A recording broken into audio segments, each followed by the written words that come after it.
How to remove send message restriction on TikTok. Hi everyone, I'm here to assist you today. Without any delay, let's jump right in.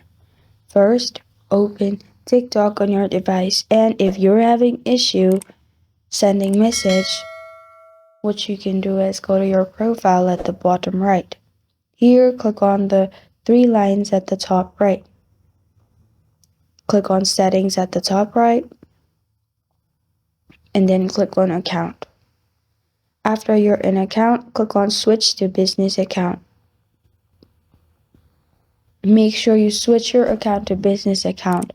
After you switch your account to business account, there will not be any message restriction while you send the message to anybody, as it will be in business account. After you do this, you're good to go. This is how to remove send message restriction on TikTok. Thank you for joining me today. If this video helps you out, please leave a like and subscribe for more. Got a question or want to suggest a topic? Comment below. Thank you for watching.